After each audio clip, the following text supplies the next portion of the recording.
Warning. This video is about to have a lot of cursing, a lot of yelling, and a lot of name calling. So if this ain't what you want to hear, and this ain't what you came to my page for, then I suggest you leave right now before we get into the mess. You've been warned.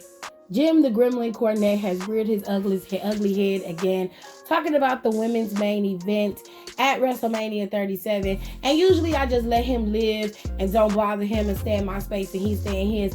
But bitch, you about to get the smoke today. Now here's where I have a problem with him and his whole rhetoric. Yeah. I already know all you neckbeards and stand boys and smarks are gonna come over here once you hear the title and hear what I'm talking about and say, oh, he's a character. You guys are ruining wrestling. Fuck you, your mama, and everything you came from, bitch. Now, back to what I was talking about. Obviously, your podcast is popular amongst those who agree with you or amongst those who like this kind of brand of entertainment, if that's what you want to call it. But because you're too much of a biggity bitch to actually do your job and people are constantly calling you out for your bullshit, you're no longer welcome on any show to be commentary for anybody. So now you have to resort to being on a podcast that only certain people listen to. So here's my sentiments, and then I'm going to let you live and you can do whatever the fuck you want to do. Mind the business that pays you. This is history being made. Your ass wanted a man to be able to headline WrestleMania? Well, bitch, they did. On Sunday night, they closed the night. Roman Reigns, Daniel Bryan, and Edge closed out the second night of WrestleMania. And if you want to be real, night 1 was 10 times better than night 2. And that had nothing to do with the main events on night 2, but it had everything to do with the main event on night 1, baby. And it was a better match than Drew McIntyre and Bobby Lashley's match. It was better to watch. It was much more fun to watch. And at the end of the day, thousands upon millions of little girls, or girls of color more specifically, got to see two women headline a show that hasn't ever been done ever in the history of WrestleMania.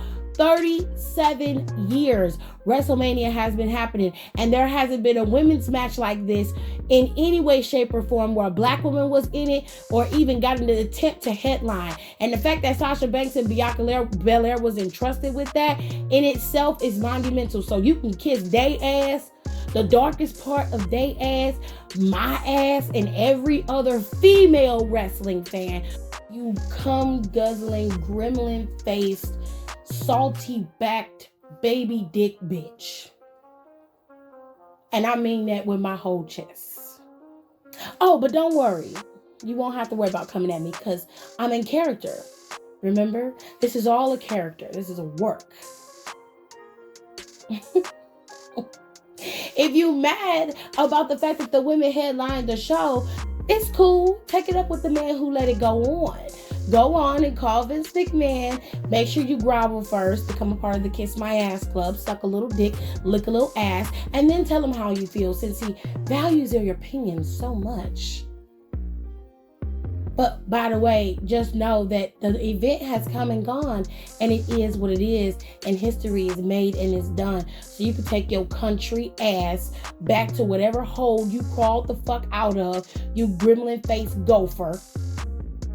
Because we didn't need to hear your opinion, nor do we give a fuck about it. And that's on Bianca being SmackDown Women's Champion and Sasha Banks making history.